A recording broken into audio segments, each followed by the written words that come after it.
Good morning, friends. I'm Sunita Fadkule, Associate Professor in Mechanical Engineering at JSPM Jaywantrao Sawan College of Engineering, Hadapsar, Pune. I'm teaching the subject Dynamics of Machinery at BE Mechanical. So this is our video lecture number 10, okay, which is based on unit number 1. Okay. Today's topic is logarithmic decrement. Okay. So what are the learning outcomes? LO1 is learner will be able to determine reduction in amplitude for under damped vibratory system. What is learning outcome 2? Learner will be able to estimate damping coefficient required for under damped vibratory system. Okay. Now, before starting logarithmic decrement, let us revise in 2 minutes what we have learned in earlier lecture. Okay. So we have learned 3 types of damped system: over damped system, critically damped system, and under damped system. Okay, what we have learned in this system: what is the reduction in amplitude, what is the displacement time graph, and what is the frequency with which system will vibrate. Okay, so logarithmic decrement is applicable to under damped system. Okay, what we have learned that in over damped system and in critically damped system, no vibrations are taking place. It's aperiodic motion, non-oscillatory motion. But only in under damped system, vibratory motion is taking place. Okay, so naturally under damped system is having maximum application. Majority applications are under damped vibrations only. So whenever we provide the damping to any system, we have to take care that damping must be having value of zeta less than 1. That means it should be under damped system, because that is only creating the vibratory motion. Okay, so today logarithmic decrement we are going to study that is happening in under damped system only. That is not applicable to over damped and critically damped system. Okay, so the title of today's lecture is logarithmic decrement, which is denoted by delta, or other heading is amplitude decay in viscous damping. Okay, so this is our graph. We are familiar with this graph now. This graph we have studied in under damped vibratory system. Okay, so this is the sinusoidal motion and amplitude is reducing in every cycle. Say at this point A, suppose amplitude is x1, and at point B, suppose amplitude is x2. So in this lecture we are going to find out how much is the reduction from point A to from point B. That means from x1 to x2, how much is the reduction in amplitude. Okay, so for that purpose we have to define a new term that is known as a logarithmic decrement. Okay, why logarithmic decrement? Because see, this curve is of nature exponential curve. E raised to something, you got the equation, no?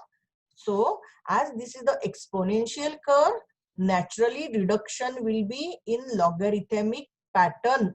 Okay, so logarithmic decrement is defined as it's a natural log of the ratio of any two consecutive amplitudes on the same side of the mean position. It gives the decay of amplitude of a system. So if we consider here x1 and x2, both are falling on the same side of equilibrium position, and we have to consider the ratio, that is x1 upon x2, and we have to consider log of that ratio. So log base to e x1 upon x2 is defined as logarithmic decrement delta. So how mathematically you will write down? See, delta is equal to log base to e x1 upon x2. This is logarithmic decrement. Okay, why we should study this? Because we want to find out the reduction in each amplitude, and from that reduction we are going to determine the damping factor zeta, and from zeta we are going to determine damping coefficient C. So ultimately, what is your aim? To determine damping coefficient C. Okay, so we know that equation for displacement for underdamped system is given by this. We have learned in earlier lecture. Do you remember?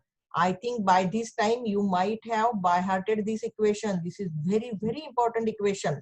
Okay, so x is equal to a2 into e raised to minus zeta omega nt into sine omega dt plus phi 2. Okay, so as already explained to you, this solution consists of three terms.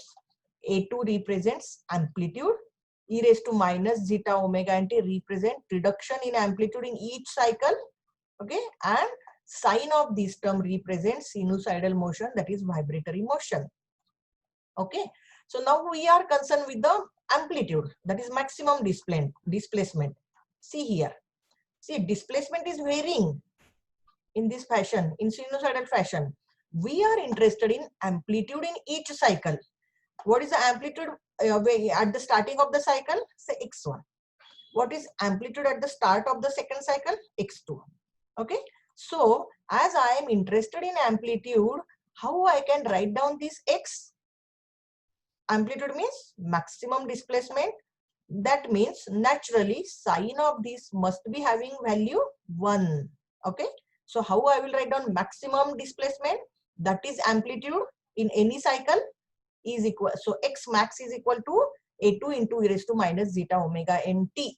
Okay, because sine of this term is equal to 1. Okay, now let us consider amplitude at the end of the first cycle, that is say x1 at time t.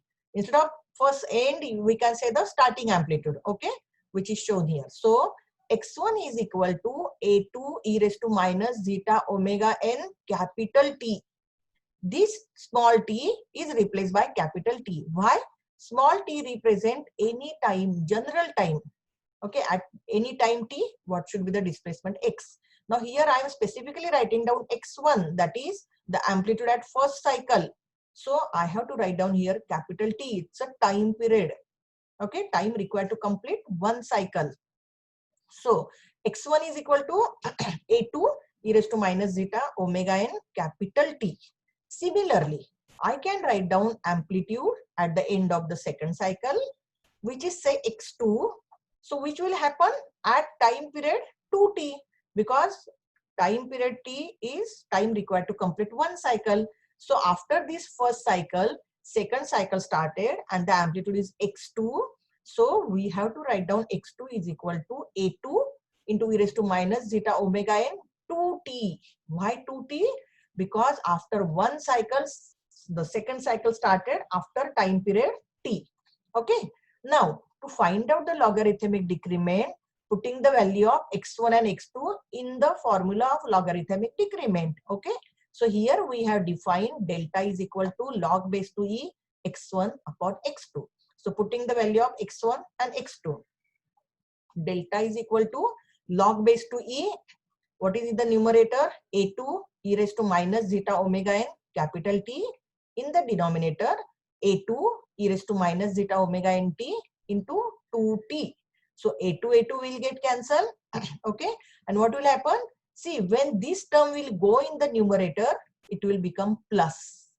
Okay, so what is e raised to minus zeta omega n t into e raised to zeta omega n 2t? Okay, it will be simply addition. So it will become minus 1 plus 2. That means plus 1. Okay, so it will become delta is equal to log base 2e raised to plus zeta omega n capital T. See, I have written here. Understood this step? This is simple mathematics. Okay, e raised to say minus 2x upon e raised to minus 5x. It will become e raised to 3x. In the similar fashion, here delta is equal to log base 2e raised to zeta omega n capital T. Okay, so now see here log is also there, log base 2e, and e raised to something is there. So it is, you can say, anti-log. Okay, so log base 2e and e raised to something. these two, as these are going to cancel, what is delta is equal to? Delta is equal to simply zeta omega n capital T. Okay, understood this step because this is anti-log. Okay, so delta is equal to zeta omega n T. Now what we want to find out? Zeta. Okay, but before that one, put the value of T. What is T? T is the time period. How can I write down in terms of omega D? What is omega D? Damped natural frequency. So time period is equal to 2 pi upon omega D. Okay, but so put the value of T here. So delta is equal to zeta omega n into 2 pi upon omega D. But you know that omega D is given by square root of 1 minus zeta square into omega n. So putting the value of omega D here, what will you get? Delta is equal to zeta into omega n into 2 pi as it is upon omega D, means what? Square root of 1 minus zeta square into omega n. Okay, so omega n gets cancelled. What is remaining? Delta is equal to 2 pi zeta upon square root of 1 minus zeta square. Okay, as we know zeta, as we know delta, how can we know delta? From reduction in amplitude. Okay, because we know this x1 and x2, we can measure this x1 and x2. I can measure what is the amplitude after first cycle, what is the amplitude of second cycle. Like this, I can measure amplitude in any number of cycles. Okay, so once I know x1 and x2, I can find out delta. Once I find out delta, I can find out zeta. Okay, so from delta we can find out zeta. Now from zeta we can find out C, that is damping coefficient. How do you find out C from zeta? Do you remember how the zeta and C are connected? Zeta is damping ratio, which is equal to C upon Cc. C is damping coefficient, Cc is critical damping coefficient. Okay, critical damping coefficient can easily be found out from which formula? 2m omega n. So m is known to you, omega n is known to you. You can find out Cc. Once you find out Cc and knowing zeta, you can find out C, that is damping coefficient. Okay, so from this equation we find out C, that is our second learning outcome. And what was first learning outcome? To find out the reduction in amplitude. Okay, that we already seen. Delta is equal to log of x1 upon x2. Okay, now can you imagine that always I should take the say amplitude on one side of the equilibrium, consecutive amplitude only? No, you can consider any two amplitudes. For example, in this graph, see here, this is x1, this is x2, this is x3. Like this, there are x4, x5, x6, etc. till the motion will be till the body will be coming to the rest position. Okay, so I can take the amplitude ratio of any cycle. That means x1 upon x6 or x2 upon x5, like this. Whether the same formula will be applicable to that? No, naturally not. It has to be modified for considering particular number of cycles. Okay, so let us see here. Okay, if the system executes n number of cycles, the logarithmic decrement is given as, this is the formula applicable to that number of cycles. So delta is equal to 1 upon n into log base to e, x1 upon x n plus 1. Now what is n? Number of cycles. What is x1? Amplitude after first cycle. X n plus 1 amplitude after n plus 1 cycle. Okay, now this equation we are going to derive. Okay, first we will derive equation, then we will see how this x n plus 1 is related with this delta. Okay, so what is x1? Amplitude at starting position. What is xn plus 1? Amplitude after n number of cycles. And what is n? Total number of cycles. Okay, so mathematically we can write down delta is equal to log base to e x1 upon x2. Okay, so if I take anti-log, what I should write down? x1 upon x2 is equal to e raised to delta. Okay, that means what? E raised to delta is equal to e raised to log base to e. So e and log base to e will be getting cancelled. So what is remaining? Delta is equal, e raised to delta is equal to x1 upon x2. That means x1 upon x2 is equal to e raised to delta. Okay. Similarly, I can write down this same formula, delta is equal to log base to x2 upon x3. Again, I will take anti-log. So what I will get? x2 upon x3 is equal to e raised to delta. Similarly, I can get x3 upon x4 is equal to e raised to delta. Okay. This thing dash, dash, dash, dash like this. Finally, I can get xn1 n minus 1 upon xn is equal to e raised to delta. Again, xn upon xn plus 1 is equal to e raised to delta. That means what? See, reduction in every cycle is same, that is e raised to delta. So I can equate all this term equal to e raised to delta. So what I can write? x1 upon x2 is equal to x2 upon x3 is equal to x3 upon x2, x4 is equal to dash, dash, dash, dash up to the last step, xn upon xn plus 1, that is equal to e raised to delta. Okay. Now if I multiply all these terms, what will I get? x1 upon x2 into x2 upon x3 into x3 upon x2, x4 into dash, dash, dash xn minus 1 upon xn into xn upon xn plus 1 is equal to e raised to delta into e raised to delta so many times. That means n times. So what I will get? E raised to delta raised to n. Okay. So what you will get on left hand side? x2, x2 are getting cancelled. x3, x3 are getting cancelled. x4, x4 are getting cancelled. Similarly, xn, xn are also getting cancelled. So what is remaining? The last denominator and the first numerator. Remaining all terms are getting cancelled. So x1 upon xn plus 1 is equal to e raised to delta into n. This is delta into n. Okay. Take log at both sides. So log base to e x1 upon xn plus 1 is equal to delta n, because log base to e is delta into n. Okay. Then so this delta is equal to, take this n on this side, it will become 1 upon n. Delta is equal to 1 upon n into log x1 upon xn plus 1. Do you understand this derivation? Okay, same which we have written here. What is the definition of this one? If system executes n number of cycles, the logarithmic decrement given for any number of cycles is equal to delta is equal to 1 upon n log base to e x1 upon xn plus 1. Okay. Now this I will explain you at the end. Why? What is the relation between these two? Okay. Because I need to take that. Okay. Let us. I need to take that. Annotate. Okay. So to find out zeta from equation, we can use following equation. Okay. Already I told you that from delta we have to find out zeta.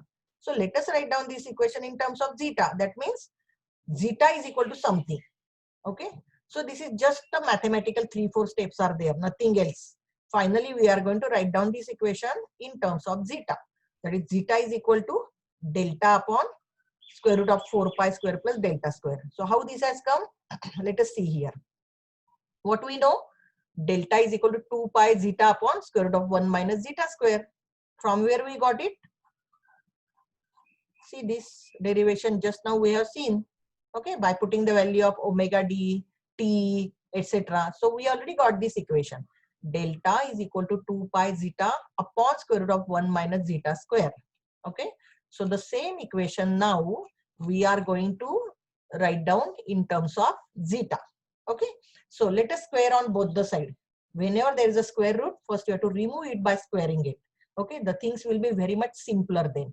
So delta square is equal to 4 pi square zeta square upon 1 minus zeta square. Then you cross multiply.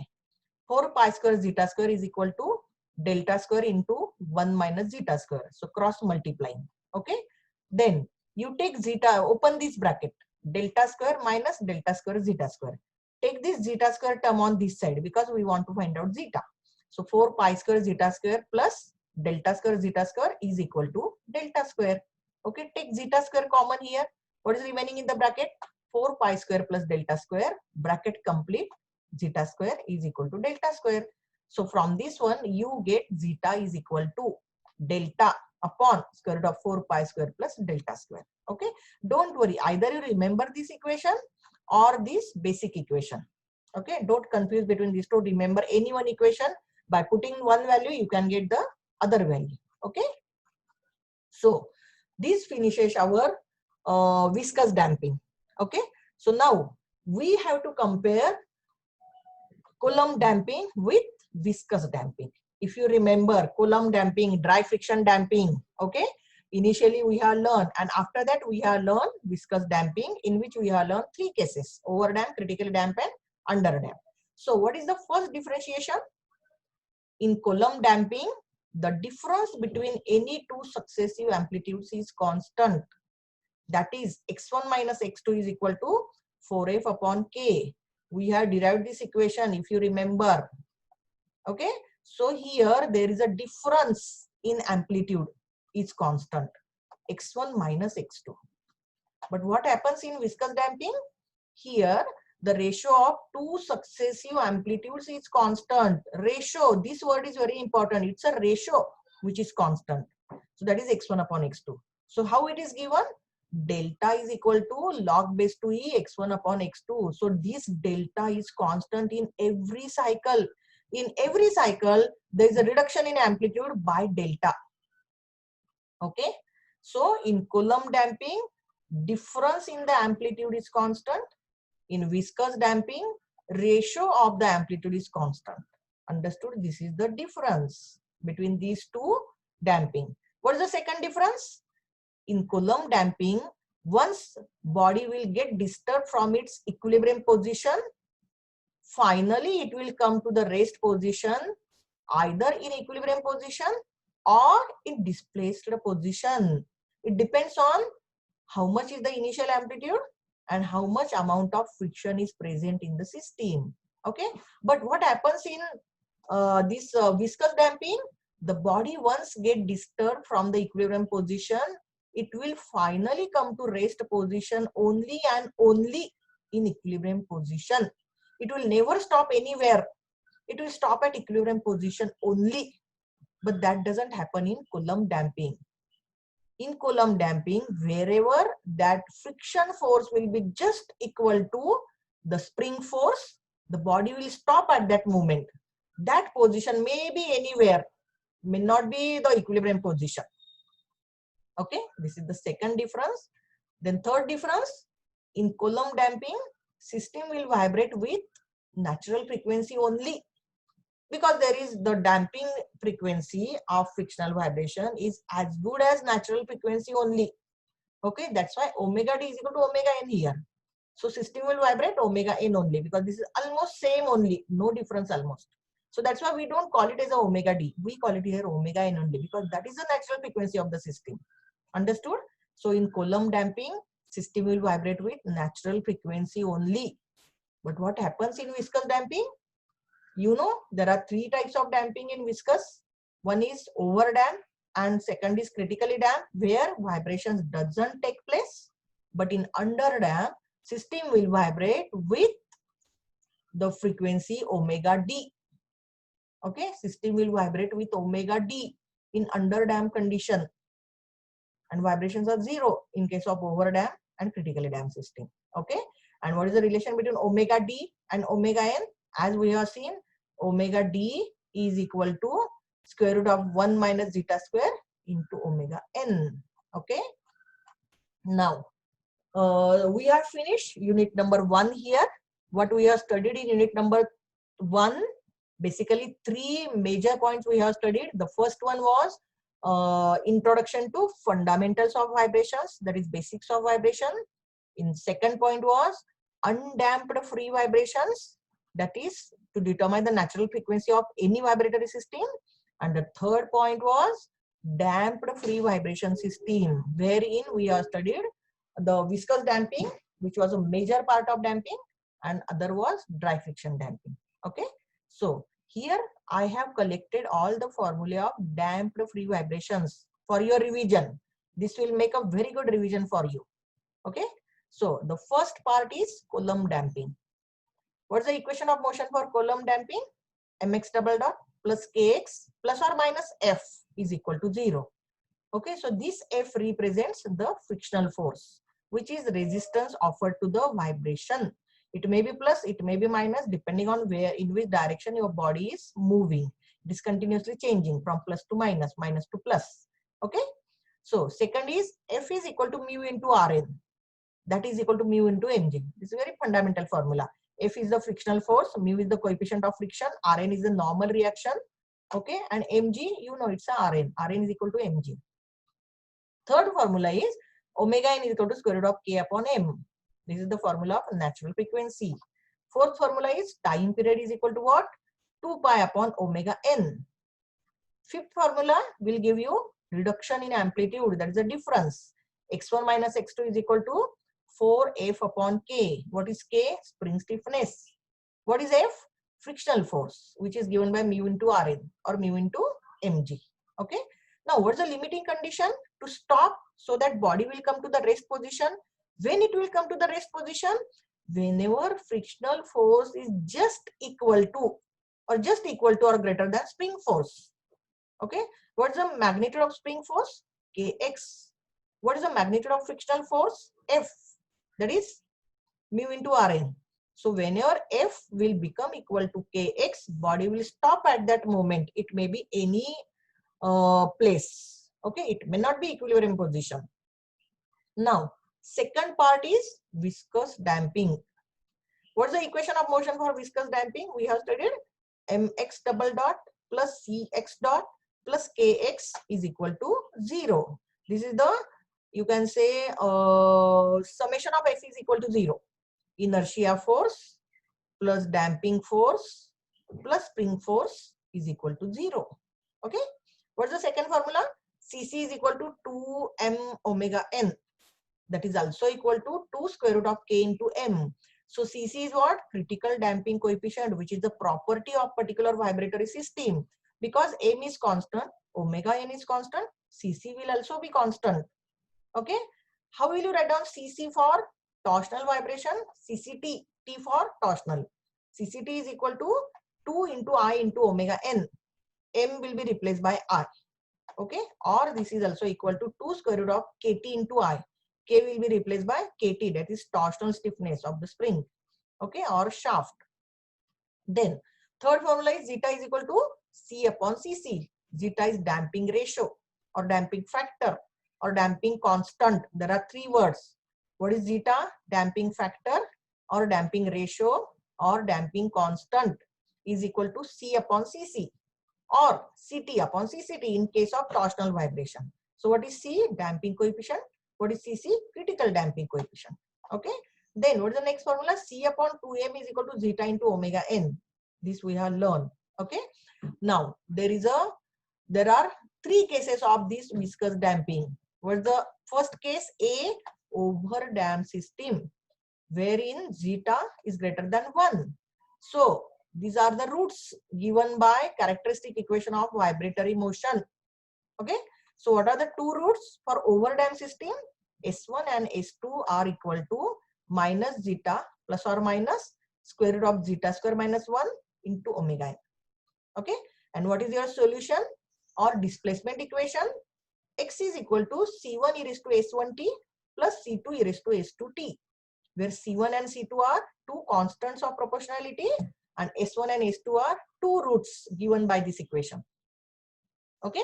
So when you put value of S1 and S2 here, what solution we get? X is equal to C1 e raised to minus zeta plus square root of zeta square minus 1 into omega nt plus C2 into e raised to minus zeta minus square root of zeta square minus 1 into omega n t.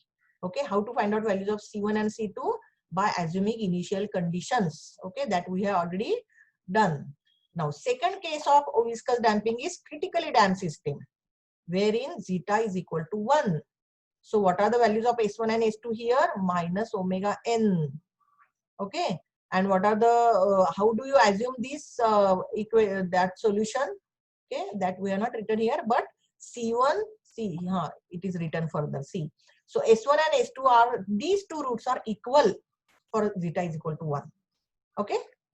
So what is the solution of this equation? X is equal to C1 e raised to S1t plus C2 into t into e raised to S1t. S1 and S2 are equal, so that's why I have written S1 here. This is the difference. You have to multiply by t, as I told you. Why multiply by t? Otherwise, you will get only one constant, and you require two constant because it's a second order differential equation. Okay. So what will you get the final equation? X is equal to C1 plus C2t into e raised to minus omega n t. That means putting the value of S1 and S2. Okay. So this is the solution of critical damping coefficient, critical damped system. Now, third case is under damped system, wherein zeta is less than 1. This is very, very, very, very important under damped system. Okay. That all the vibrations are based on this under damped system only vibration study. So what are the two roots given by S1 and S2 are equal to minus zeta plus or minus I, square root of 1 minus zeta square into omega n. Remember, here it is not zeta square minus 1, that was in overdamp. Now here we have written 1 minus zeta square so that this term should be positive. And negative term we have written here I. I is an imaginary term. Okay, I is equal to square root of minus 1. Okay, so understood this? Now putting the, what is the solution again? The same solution as overdamp. So x is equal to C1 e raised to S1t plus C2 e raised to S2t. So putting the value of S1 and S2 here and writing down the solution in terms of cos and theta, cos and sine, what we will get the final solution? X is equal to A2 into e raised to minus zeta omega nt into sine omega dt plus phi 2. Okay, what is omega d? Square root of 1 minus zeta square into omega n. So there are two constants, not C1 and C2, but A2 and phi 2. Phi 2 is the angle, phase angle, and A2 is the constant. Okay. If we put initial condition, suppose at t is equal to 0, x is equal to xo, and at t is equal to 0, x dot is equal to 0. What will we get for under damped vibration? X is equal to xo upon square root of 1 minus zeta square into e raised to minus zeta omega nt into sine square root of 1 minus zeta square omega nt plus phi 2. And what's the value of phi 2? Tan inverse square root of 1 minus zeta square into zeta. You need not remember this equation. You have to follow this procedure while solving the problem. Okay. So what's the next formula? Omega d is equal to square root of 1 minus zeta square into omega n. Next formula, Td is equal to 2 pi upon omega d. What is Td? Time period for damped natural frequency or damped vibration, under damped vibration. So it is Td. D stands for damped vibration. Okay. So simply T is 2 pi upon omega n. But Td is equal to 2 pi upon omega d. Okay. Next formula, delta is equal to 2 pi zeta upon square root of 1 minus zeta square, which we have learned in this lecture only. Or that is also equal to log base 2e x1 upon x2. Or that is also equal to delta is equal to 1 upon n log base 2e x1 upon xn minus 1. Okay. Now I want to explain you this term. How to remember this? Whether, see, in few book they have written here n plus 1, then they have written here n. You will get confused. So just remember that number of cycles we always denote by n. So you have to write down n here. So what you should write down here? N plus 1. Why n plus 1? That I want to explain you.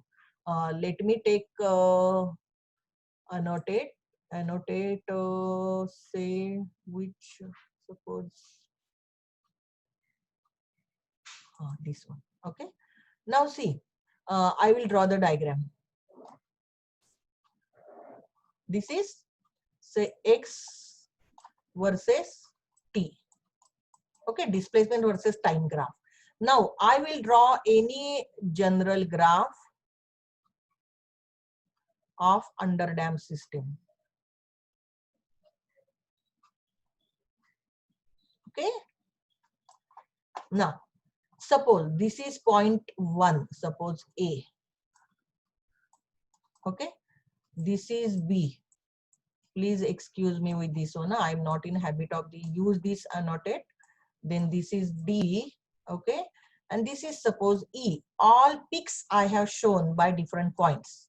Okay, it's a peak here and not like this. So now tell me, first cycle is starting from here, from A. Okay, we will go up to E. I will call this as a suppose the you can say amplitude is x1 here. Here amplitude is x2. Okay, here amplitude is x3. Here amplitude is x4. And here amplitude is x5. Okay, so tell me from A to E, how many number of cycles are completed? From A to E, how to count? We are starting from here. From A to B, one cycle completed. B to C, second cycle completed. C to D, third cycle completed. And D to E, fourth cycle completed. So from A to E, number of cycle completed is 4. That is N is equal to 4. Okay. So in this formula, now I want to find out how much is the deduction from point A to E. Okay. How I can write down this formula? Delta is equal to 1 upon 4. Because from A to E, I have completed 4 number of cycles. So 1 upon 4 into log base 2 x1 upon xn plus 1. Why n plus 1? x1 is this one. x2 is this one. x3 is here. x4 is here. x5 is here. So in the first cycle, x1 is the amplitude. After end of the, in the initial of the second cycle, x2 is the amplitude, then x3, then x4, then x5. So after completing 4 number of cycles, okay, I have considered amplitude. The how many amplitudes have to be considered? x1 to x5. 5 means n plus 1. That's why here it is n plus 1. This is the natural sinusoidal wave. Okay, so you understood? So whenever n is equal to, say, whatever the value of n is there, amplitude is always in the denominator n plus 1. If we starting from 1, in few books they are written here x0, then in that case it will be x4 here. So the same formula, if I consider x0, x1, x2, x3, x4, so how I can write down? 1 upon n into log base to x0 upon x4. In that case, this and this equal. Okay, but see, there are different notations, different in the use in different books. Remember, try to understand only fundamental, basic. Okay, so it is a x1. Always we start from x1. No, we don't use 0 usually. So that's why if first amplitude is x1, after 4th number of cycle, amplitude is x5. That's why it is xn plus 1. Understood? Okay.